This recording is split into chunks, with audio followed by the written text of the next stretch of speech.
Press the bell icon on the YouTube app and never miss. Hi everyone, मैं एक बार फिर से आप तमाम लोगों का आपके खुद के चैनल सेमिनरी क्लासेस में स्वागत करता हूं। तो अब तक हम लोग पढ़ चुके थे द एज ऑफ रिवॉल्यूशन में पहला topic the July revolution, Greek war of independence. अब हम लोग तीसरा टॉपिक पढ़ने वाले हैं the romanticism and the story of Poland.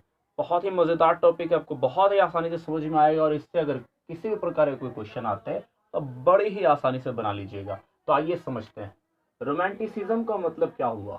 Romanticism मतलब हुआ एक कल्चरल मूवमेंट, एक कल्चरल मूवमेंट यानी एक सांस्कृतिक आंदोलन, एक कल्चरल मूवमेंट है ये, जिसमें डेवलप किया जाएगा। क्या डेवलप करता है ये? एक तरह का नेशनलिस्ट सेंटिमेंट्स को डेवलप करेगा। नेशनलिस्ट सेंटिमेंट्स मतलब राष्ट्रवाद की भावनाओं को ये डेवलप करेगा। ये कल्चरल मूवमेंट है। देखिए, कल्चरल मूवमेंट जब मैं कह रहा हूँ इसी में बहुत सारी बातें आ गई। नहीं, ऐसा मूवमेंट है जिसमें कल्चर बहुत ही इंपॉर्टेंट रोल प्ले करने वाला है। और इसके द्वारा क्या किया जाता है? इसके द्वारा सिर्फ इतना किया जाता है कि नेशनलिज्म की फीलिंग को डेवलप किया जाता है। अब इसमें किसका इस्तेमाल किया जाता है? एक तो लैंग्वेज का इस्तेमाल किया जाता है और दूसरा आर्ट का इस्तेमाल किया जाता है। लैंग्वेज में मतलब स्टोरीज है, पोएट्रीज है, साथ साथ में अगर आर्ट की बात की जाए तो म्यूजिक, डांस, पेंटिंग्स, इन तमाम चीज़ों का यूज़ करके अगर लोगों के अंदर राष्ट्रवाद की भावना को जागृत किया जाए, बढ़ावा दिया जाए, तो उसे हम लोग रोमांटिसिज्म कॉन्सेप्ट कहते हैं। बहुत ही आसानी से आप समझ पा रहे होंगे कि अगर हमने भाषा की किसी कहानी के द्वारा आपके अंदर राष्ट्रभक्ति पैदा करने की कोशिश की, पोइट्री के द्वारा, म्यूजिक, डांस, पेंटिंग के द्वारा की, तो ये जो प्रयास हुआ था, ये जो आंदोलन चला था यूरोप में, इसे हम लोग रोमांटिसिज्म कहते हैं। आई होप कि क्लियर हो गया होगा आपको। यहाँ पे एक बात आप समझ लीजिए कि ये जो आंदोलन रोमांटिसिज्म का किया गया, इसमें एक नोट में रखने वाली बात यह है कि इस आंदोलन में पूरी तरह से साइंस और रीजन को इग्नोर मार दिया गया था। यानी साइंस और रीजन पे कोई चर्चा नहीं, साइंटिफिक बात, रीजनेबल बात, ऐसा कोई चर्चा नहीं चल रहा था जिसमें कोई साइंस की साइंस की कोई बात की जा रही हो या बहुत ही रीजनेबल बात, आइंस्टाइन, न्यूटन की थ्योरी डिस्कस की जा रही हो। ऐसा कोई चर्चा नहीं था, बल्कि यहाँ पूरा का पूरा फोकस था इमोशन पे। पूरा का पूरा फोकस किस पे था? इमोशन पे। इस आंदोलन की खास बात यह है कि इसमें साइंस और रीजन को पूरी तरह से इग्नोर मार दिया जा रहा है और पूरा फोकस मारा जा रहा है इमोशन पे। ये कल्चरल मूवमेंट, इसमें साइंस और रीजन को इग्नोर मारा गया। यानी कि जो रोमांटिसिस्ट लोग थे, जो रोमांटिसिज्म पे बिलीव करने वाले लोग थे, उनका कहना था कि साइंस और रीजन को इग्नोर किया जाए, बल्कि ये लोग क्रिटिसाइज करते थे इसको। इसकी जगह पे ये लोग इमोशन पे फोकस करवाना चाह रहे थे। इनका कहना था कि ज़्यादा लोगों को जोड़ना है तो इमोशन से जुड़िए। और ये भी नेचुरल बात है, आजकल बहुत सारी मूवीज़ होती है, उसमें बहुत ज़बरदस्त मैसेज रहता है, तो वो साइंस और मतलब कह लीजिए माइंड के रीज़न को ग्रैब करती है, लेकिन फिर भी वो सक्सेसफुल नहीं हो पाती क्योंकि उसमें इमोशन का वो तड़का नहीं रहता है। अब आप देखिएगा, जितने भी हमारे नेतागण होते हैं जिनके भाषण बहुत ही लच्छेदार होते हैं, उसमें वो ज़्यादातर बात इमोशनल ही करते हैं, यानी आपके इमोशन पे वार करते हैं और आप उनके लपेटे में आ जाते हैं। साइंस और रीजनेबल बात आपको कभी नहीं देखने को मिलेगा कि किसी नेता ने तकरीर की है, भाषण दिया और उसमें वो आइंस्टाइन और न्यूटन की थ्योरी समझा रहा है, कोई बहुत ही ज़्यादा रीजनेबल बात कर रहा है। लोग सुनना भी पसंद नहीं करते हैं, लोग इमोशनल बात पे ज़्यादा गौर करते हैं। अब देखिए, जितने भी तरह के एडवर्टीजमेंट आते हैं वो आपके थिंकिंग ब्रेन को अट्रैक्ट करने के लिए नहीं बनाए जाते, बल्कि आपके जो emotional part of the brain है उसको ही अट्रैक्ट करने के लिए बनाए जाते हैं। आप जाइएगा कभी कपड़ा खरीदने के लिए मार्केट में, तो कई जो बहुत ज़बरदस्त सेल्समैन होता है तो वो आपको बोलता है कि अरे आप इस कपड़े को ख़रीद लीजिए, बहुत ही ज़बरदस्त लग रहे हैं आप पहनने के बाद आप तो सलमान खान, शाहरुख खान से कम नहीं लग रहे हैं, अक्षय कुमार लग रहे हैं, या फिर कैटरीना कैफ और प्रीति जिंटा, इस तरह के कोई लग रहे हैं आप बहुत। आपको जब ये सब कहा जाता है तो आप फूल के कुप्पा हो जाते हैं और आपको वाकई में लगने लगता है कि नहीं, कपड़े में तो दम है, हमको सही में लग रहा है कि हम ऐसे हो गए हैं, और आप जो है उसके क्लच में आ जाते हैं और वो जो कपड़ा आपको बेचना चाह रहा है उसमें काफ़ी हद तक सक्सेसफुल हो जाता है। आइए इसका एग्जाम्पल के तौर पे देखते हैं। एक जर्मन फिलोसफर है जिनका नाम है जोहान गॉटफ्राइड। कहाँ के हैं? जर्मनी के एक फिलोसफर हैं। रोमांटिसिज्म पे बिलीव करते हैं, इसलिए इनको रोमांटिक फिलोसफर भी कहते हैं, इनको रोमांटिसिस्ट भी कहते हैं।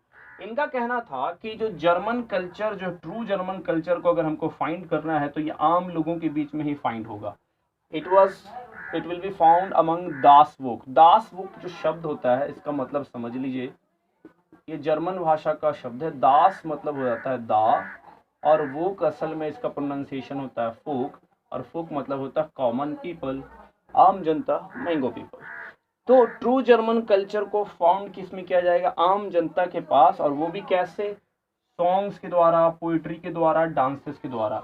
यानी जो पुरानी पुरानी कहानियां हैं, गाने हैं, डांसेस हैं, इसके द्वारा लोगों को हम क्लच में ले सकते, उनकी पास्ट जो है, जो कलेक्टिव पास्ट है उसके पढ़ते उनके दिल में एक तरह के जज्बात को उभार सकते हैं।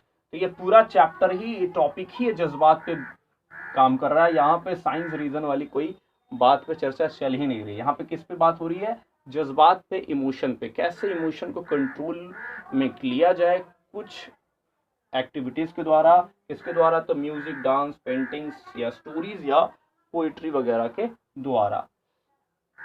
अब यहाँ पे जॉन गॉडफ्राइड ये कह रहा था कि दास वो के अंदर हम लोग इसी तरह से कर सकते हैं। तो इससे फायदा ये होगा कि हम लोग कलेक्टिव पास्ट डेवलप कर सकते हैं, और साथ साथ में कई ऐसे लोग हैं जो पढ़े लिखे नहीं हैं, इलिटरेट लोग हैं। तो उन पढ़े लिखे लोग नहीं है तो वहाँ पे पोइट्री, म्यूजिक वगैरह तो सुन सकते हैं, डांस तो देख सकते हैं। तो उनके पास एक मॉडर्न नेशनलिज्म का जो फीलिंग है, उसका जो ज्ञान है, वो हम लोग इसी रास्ते से प्रोवाइड कर सकते हैं, उसको उनको दे सकते हैं। आई होप कि यहाँ तक आपको समझ में आया होगा। आइए मैं एक बार इसको रिव्यू करता हूँ। रोमांटिसिज्म मतलब होता है एक ऐसा कल्चरल मूवमेंट जो एक नेशनलिस्ट सेंटिमेंट को डेवलप करेगा, राष्ट्रवाद की भावना को डेवलप करेगा, स्टोरीज, पोइट्री, म्यूजिक, डांस या पेंटिंग्स के द्वारा।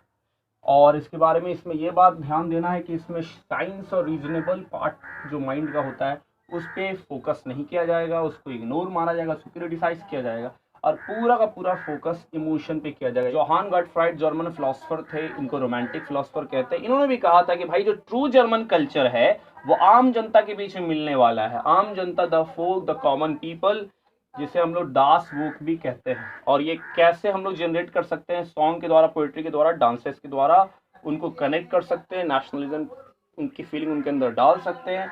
और जो कम पढ़े लिखे लोग हैं वो तो किताबें पढ़ेंगे नहीं, तो उनके अंदर आप सॉन्ग, पोइट्री, स्टोरी सुनाइएगा, डांस परफॉर्म कीजिएगा, तो उसको देखकर वो सारे के सारे आइडियाज को अपने अंदर ऑब्जॉर्व कर पाएंगे।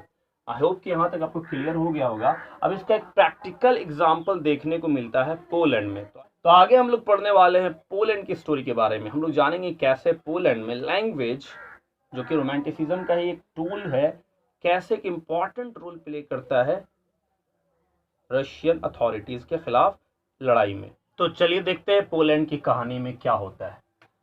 तो देखिए, पोलैंड जो था वो पार्टीशन हो चुका था 18th सेंचुरी के आखिर में। कह लीजिए ग्रेट पावर्स जो रशिया है, ऑस्ट्रिया, प्रशिया है, इन लोगों ने इसे पूरी तरह से टुकड़े टुकड़ों में बांट दिया था। ये कोई इंडिपेंडेंट नेशन के तौर पे अभी था नहीं, लेकिन फिर भी नेशनलिस्टिक जो फीलिंग थी इसको जिंदा रखा गया था म्यूजिक, डांस और लैंग्वेजेस के थ्रू। मैं ऑलरेडी बता चुका हूं कि जहां भी म्यूजिक, डांस और लैंग्वेज का इस्तेमाल करके लोगों के अंदर नेशनलिज्म की फीलिंग को बढ़ावा दिया जाए, उस कॉन्सेप्ट को रोमांटिसिज्म कहते हैं। तो रोमांटिसिज्म का एग्जांपल यहाँ पोलैंड में देखने को मिलेगा, क्योंकि यहाँ भी म्यूजिक, डांस और लैंग्वेज का इस्तेमाल करके नेशनलिक फीलिंग को जिंदा रखा गया। आइए एग्जांपल के तौर पे पहले एक रोमांटिसिस्ट का नाम देखते हैं। उसका नाम था कारोल कुरपिंस्की।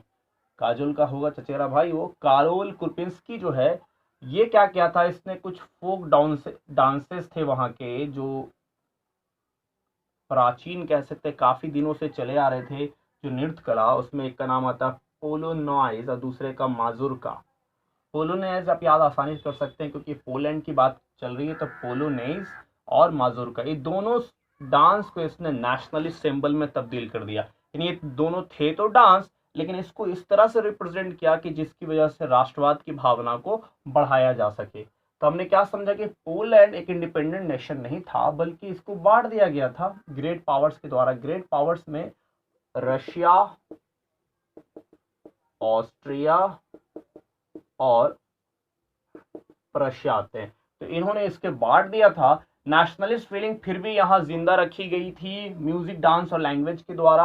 अभी आप देख रहे हैं कार्ल कोपेंस्की ने क्या किया है कि इसने भी डांसेस का यूज किया है, पोलोनाइज और माजुर्का डांस को चेंज कर दिया है नेशनलिस्ट सिंबल के तौर पे। आइए समझते हैं कि लैंग्वेज के तौर पे कैसे इसे यूज किया गया था। इस टॉपिक का सबसे इंपॉर्टेंट सेक्शन यही है क्योंकि इससे क्वेश्चन कई बार पूछे जाते हैं। देखिए होता यह है कि यहाँ रशिया का इन्वेजन हो जाता है। कहाँ की हम लोग बात कर रहे हैं? पोलैंड की। देखिए पोलैंड एक किक मूवी में नवाजुद्दीन वहाँ गए थे, अंतिम में शायद लड़ाई वहीं पे हुई थी, तो वहाँ से आप याद रख सकते हैं। रशियन इन्वेजन जो हुआ है उसके बाद क्या हुआ कि रशियन लैंग्वेज को पूरी जगह फोर्स कर दिया गया। जैसे इंडिया में जब अंग्रेजों का आक्रमण हुआ था तो यहाँ हर जगह अंग्रेजी को लागू कर दिया जाने लगा धीरे धीरे। ठीक यही काम यहाँ किया गया कि रशिया के आक्रमण के बाद पोलैंड में सारी जगह पे रशियन लैंग्वेज को फोर्स किया गया और यहाँ की जो लैंग्वेज थी पॉलिश लैंग्वेज, इसको हर जगह से निकाल दिया गया। ठीक है, पोलैंड की जो लैंग्वेज है पॉलिश लैंग्वेज, इसका जूता पॉलिश से कोई लेना देना नहीं है। अब देखिए कि इस चीज का विरोध कौन लोग करते हैं? क्लर्जी लोग विरोध करते हैं। जी हाँ, यहाँ पे इसका विरोध करते हैं प्रीस्ट लोग। इन्होंने क्या किया, क्लर्जी के मेंबर ने पॉलिश लैंग्वेज को रिलीजियस गैदरिंग के लिए इस्तेमाल किया।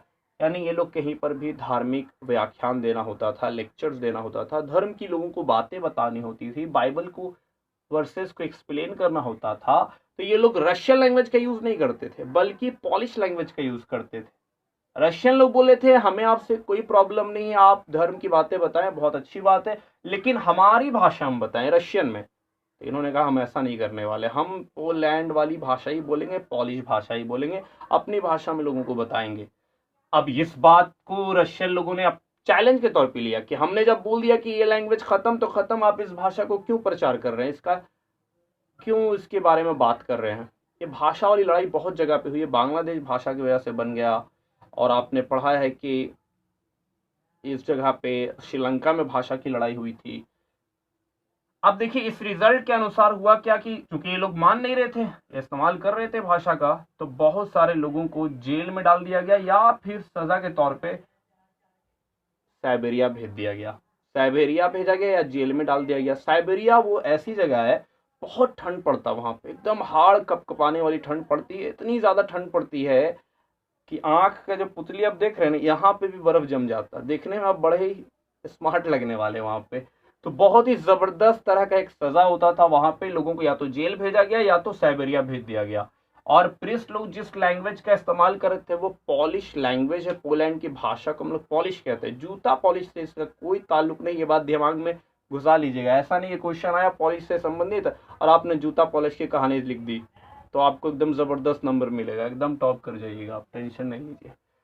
यहाँ पर समझ में आपको आ रही बात, यहाँ तक कोई डाउट नहीं है। रशिया के लोगों ने इन्वेजन किया तो रशियन लैंग्वेज को पूरी जगह फैला दिया, जिस तरह से इंडिया में अंग्रेजों ने आने के बाद धीरे धीरे अंग्रेजी को हर जगह लाना शुरू किया था। इसका शुरू में कुछ लोगों ने विरोध किया, जिन्हें हम लोग प्रीस्ट या कह लीजिए कि जो clergy of member of clergy थे, यानी कि जो चर्च का प्रीचिंग वगैरह का काम करते थे, चर्च के फादर लोग थे, उन्होंने इसका विरोध किया। उन्होंने कहा कि हम पॉलिश लैंग्वेज का ही यूज करेंगे। और इसका ये चीज जो है रशियन लोगों को बिल्कुल पसंद नहीं आई, रशियन अथॉरिटी को, तो बदले में इन्हें जेल में भेजा गया या साइबेरिया में भेज दिया गया सजा के तौर पे। तो यहाँ पे हमने देखा कि कैसे लैंग्वेज एक वीपन ऑफ रेसिस्टेंस के तौर पे, यानी कि विरोध के हथियार के तौर पे यूज किया गया। सवाल इसमें से आ सकता है कि how language was used by weapon of resistance in Poland. तो पूरी कहानी आप सुना दीजिएगा। फिर पॉलिश लैंग्वेज किस कंट्री की लैंग्वेज है, अगर एमसीक्यू में आए तो आप बता दीजिएगा कि पोलैंड लैंग्वेज की कहानी है। सजा के तौर पे इनको कहाँ भेजा गया, या तो साइबेरिया में भेज दिया गया या जेल में भेजा गया। आई होप कि ये पूरी कहानी आपको रोमांटिसिज्म और द स्टोरी ऑफ पोलैंड वाली समझ में आ गई होगी। पूरी कहानी को मैं एक बार फिर से रिव्यू कर देता हूँ। रोमांटिसिज्म मतलब एक ऐसी फीलिंग जिसमें language, poetry, song, dance, music, इस तरह की चीज़ों का यूज करके लोगों के इमोशन को भरा जाए और साइंस रीजन को इग्नोर मार दिया जाए। इसका इस्तेमाल करके जैसे जनता को जब नेशनलिज्म की फिल्म के अंदर लाई जाए, इसको हम लोग कहते थे रोमांटिसिज्म। यानी म्यूजिक, सॉन्ग, पोएट्री, डांस इसका इस्तेमाल करके लोगों के अंदर अगर नेशनलिज्म की फीलिंग को डेवलप किया जाता है, उससे हम लोग क्या कहते हैं, उससे हम लोग कहते हैं रोमांटिसिज्म। फिर हमने आगे बात किया था कि एग्जाम्पल के तौर पे जर्मन में एक फिलोसफर थे, जोहान गॉटफ्राइड नाम था। नाम इन लोगों का बड़ा अजीब अजीब होता है जी। जोहान गॉटफ्राइड, जोहान फ्राई हो गया। तो जोहान गॉटफ्राइड ने कहा था कि जो ट्रू जर्मन कल्चर है लोगों के बीच में, वो आम जनता के बीच में आपको मिलेगी, कॉमन पीपल के बीच में, दास लोग के बीच में। जैसे इंडिया की जो ट्रू कल्चर है, वही बात रविन्द्रनाथ टैगोर ने भी कहा था, नतेशा शास्त्री ने कहा था कि इंडिया के जो ट्रू कल्चर्स है वो आपको ग्रामीण क्षेत्रों में मिलेगी, आम जनता के बीच में मिलेगी, बहुत रईस लोगों के बीच में आपको ट्रू कल्चर नहीं मिलने वाली है। तो वहाँ पे जो बहुत सारे लोग कम पढ़े लिखे थे, तो उनके लिए लैंग्वेज डांस एक बहुत ही अच्छा रास्ता था नेशनलिज्म की फीलिंग को, नेशनलिज्म की बातों को समझने के लिए। फिर आगे क्या हुआ कि पोलैंड की स्टोरी हमने देखा कि पोलैंड तो आज़ाद हुआ नहीं था, बल्कि ये पार्टीशन तक कई टुकड़ों में बटा हुआ था। और फिर भी इंडिपेंडेंट नेशन नहीं होने के बावजूद भी, यानी आज़ाद नहीं होने के बावजूद भी, यहाँ नेशनलिज्म की फीलिंग को डेवलप रखा गया, जगाया गया म्यूजिक, डांस और लैंग्वेज के द्वारा, जिसमें कारोल कुरपिंस्की ने, आप कह लीजिए कि डांसेस का यूज़ किया। बाकी रशिया के लैंग्वेज की स्टोरी में होता यह है कि रशियन भाषा को हर जगह फोर्स किया जाता है, जिसका विरोध ब्रिटिश लोगों ने किया, और ऐसे किया कि उन्होंने पॉलिश लैंग्वेज में लोगों को धर्म की बातें बताना शुरू किया। इसके रिजल्ट में इन लोगों को गिरफ्तार करके साइबेरिया या फिर जेल में भेज दिया गया। अगर आपने पिछले वीडियोस को मिस कर दिया तो आप उसको जाकर 10th हिस्ट्री की प्लेलिस्ट में सेलेक्ट करेंगे, देखिएगा नेशनलिज्म ऑफ इंडिया पार्ट 1, 2, 3, 4, 5 से लेके 9, 10 तक जो है अपलोड किया जा चुका है।